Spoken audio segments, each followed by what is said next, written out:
150 tonnes of steel and cutting-edge engineering on the seabed off the coast of Scotland. Could this be where the future of tidal energy is decided? The powerful water currents make for ideal conditions, but will the technology pay off in the long term? While consumer prices for wind and solar energy in Britain are around £70 per megawatt hour, tidal energy is 3.5 to 4 times more expensive. You might think those figures make the idea a non-starter, but think again. This turbine is anchored to the seabed, where it's been in operation since 2018. Ampeak, the company behind the undertaking, wants to prove that generating electricity from tidal currents is not just feasible, but also financially viable. We were hoping for 3 to 4 years of operation, and with a turbine that's achieved 7 years continual operation subsea, that really has gone way above and beyond. Project Director Fraser Johnson has been involved in the tidal power plant from the outset. I think the biggest challenge was the fact that not many people have done it before. So trying to find the expertise and the knowledge and the people who believed in what we could do, but also were up for the challenge of actually delivering the project was probably the most important element. After years of test operations, the turbines have generated around 90 gigawatt hours of electricity. That's enough power to supply 3,500 homes year-round. The energy is transferred to land via an underwater cable and then fed into Britain's power grid, in the process contributing to the government's goal of increasing the share of renewable sources in the country's energy mix. One of the turbines has been brought to the tiny Scottish port of Nigg for a maintenance check. It won't need much work, just one connector needs replacing. Its robust design and components mean minimal operating costs, and the turbine can stay underwater for certain servicing jobs, so there's no need to lift it ashore using specialised ships. Despite abundant barnacles and some algae, overall it's in good condition and all components are intact, says the operator. So the machines can spend long periods of time underwater without needing extensive maintenance. But why are companies like Ampeak investing millions of dollars in the technology? The ocean's tides create regular currents, carrying vast amounts of energy. While wind and solar energy are already well established, the harvesting of sea power is still in its infancy. And there's plenty of movement on land to match that underwater. It's been very interesting to see these technologies basically taking shape. Engineer Athanasios Angeloudis is a researcher in renewable ocean energy. In terms of the last 10 years, these have been very interesting because we have seen commercial deployments for tidal. And this has only happened in the last decade. And only now we do see signs of governments basically providing more support for commercial deployments. And this wasn't happening before because we were still in development phase. Water is around 800 times denser than air, meaning that the tidal turbines need to have far greater stability than their counterparts in wind farms. If key components fail, the entire apparatus has to be brought ashore in what is a complex and time-consuming operation. So we're operating in a high-flow tidal environment where 4 times a day we get the opportunity to do about 2 hours work on the seabed, and that really compresses our operation and really focuses in the time that we have to do the work.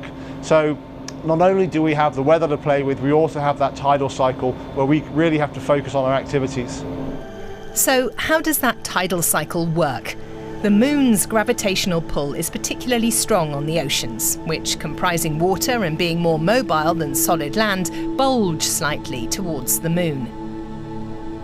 At the same time, a second bulge forms elsewhere on the planet, towards the sun. The result is 2 tidal elevations, which we move between as the Earth rotates. When we're in one of the bulges, it's high tide where we are, and as we move out of it, the tide recedes, a cycle that happens twice a day. And it's precisely this movement that is harnessed for tidal energy, as seen at this French power plant which works using a type of dam called a barrage. Located on the coast of Brittany, for 6 decades now, it's been providing a reliable supply of electricity from the rise and fall of the tides. It is a known example that the Lorentz barrage in France deliver some of the cheapest energy in Europe. And this is because that you have negligible operational costs once it is constructed and a very long lifetime. But construction costs are colossal. At today's prices, La Rance would have cost almost €1 billion. Now, though, it generates electricity more cheaply than solar or nuclear power. The same working principle is behind the Sihwa power plant in South Korea. It is supplied by a barrage built in an artificial lake, complete with turbines. Here, too, a high advance investment 15 years ago was followed by minimal operating costs. But it's not been good news everywhere. Canada's Bay of Fundy, home to the world's highest tidal ranges, has seen a series of projects fail due to high costs, extreme currents and environmental concerns. Despite its great potential, the site still has no large, permanently operating tidal power plant. But there have been significant developments in the field, including what is arguably a technological breakthrough. And the engineering can benefit from a key advantage. Tidal stream energy is a steady and reliable source of power. I mean, the main advantage of tidal energy, which is pretty well recognized now, is the predictability of it. So as opposed to wind and solar energy, which are both dependent on the weather in a way that's not very predictable for us. For fluid dynamics researcher Amanda Smith from the University of Oxford, marine energy has other advantages too. In terms of the presence of the resource, that gives tidal power an edge in terms of reliability, because you do know when you're going to get the power you're going to get. Staying in Britain, one other tidal power plant is located on the Orkney Islands in the North Sea.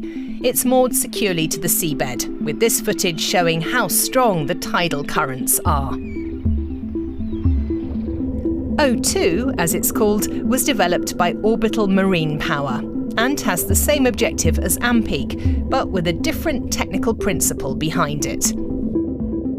With floating tidal technologies, they have the advantage that they're easy to maintain because you have the accessibility aspects. If you've seen the orbital marine device, it basically you can bring the turbines up to the surface and access this. For seabed mounted turbines, this is more challenging because you need to find good weather conditions in order to deploy a vessel and perform these operational activities. O2 has a capacity of 2 megawatts, enough to power around 1,700 households a year, says the operator. The technology has been proven to work, enabling the turbine to go from demonstration to market-ready deployment. O2 is not a classic mega project led by a major energy corporation. This project combines public funding with private sector capital, plus individual investors via crowdfunding. Publicly, though, the industry remains guarded when it comes to the actual level of investment required. Slowly but surely, both Ampeak and O2 are becoming economically viable. They've now commenced regular operation and are being expanded, and they'll soon be joined by further turbines at a range of other locations. The latest generation of rotor blades are significantly longer, increasing their output. Plus, AI is being used to further improve efficiency, helping the turbines to realign themselves as the current changes. What we see historically, looking at other technologies, is that basically the larger the installed capacity is proportional to the cost. So the more you scale up a technology, the more those costs come down. So that is the same kind of projection that's been made for tidal power. If you can get consistent government support and consistent security for investors to kind of invest in these technologies long term, that's exactly how the price of wind came down. And that's how the price of tidal is also projected to come down with increased deployments. Forecasts suggest that within a matter of years, the cost of tidal electricity could plummet to around 10 cents per kilowatt hour by 2030. And the consumer cost factor aside, the predictability of tides is an invaluable asset. Which means you don't have to have so much backup power, for example, fossil-based gas power, and you don't need to have as much installed capacity to account for times when there might be some units that are underperforming due to weather-related conditions. While economic feasibility is constantly improving, there is one critical issue. Tidal power plants operate in the middle of living ecosystems, inhabited by schools of fish, seabirds and seals. So what is the impact of turbines anchored to the seabed? Researchers used sonar imaging to monitor an Ampeak turbine over a period of several months. The system recorded any animals approaching the turbine, primarily seals. No verifiable collisions were observed.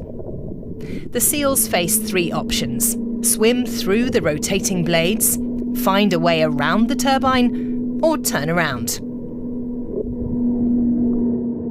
The signs at the moment in terms of the interaction of those turbines with marine mammals, for example, are quite promising. On the other side, the environmental impacts in marine fauna of tidal range turbines is a well-known problem, and there have been innovations to make turbines more fish-friendly in order to operate at lower speeds in order to avoid the damage that you would have. So, tidal power plants do not cause mass deaths among seals, although further research is needed to gauge the long-term effects on marine wildlife, sediments and habitats.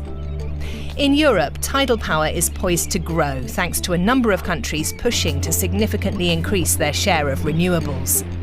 France is currently planning 250 megawatts of additional capacity, intended to cover demand for 400,000 people, while Britain is also expanding operations. However, not every coast is ideal for harvesting tidal power. Among the most suitable regions worldwide are Canada's east coast, northwestern Australia, Britain, and the Patagonian shelf in South America. First, the ocean currents have to be strong enough, which isn't the case everywhere, and there have to be consumers nearby to take the electricity. Hopefully others will follow. We no longer want to be pioneers, we want to see many, many other arrays across the world. What do you think? Are tidal power plants a genuine game changer, or will they remain a niche element in the global energy mix?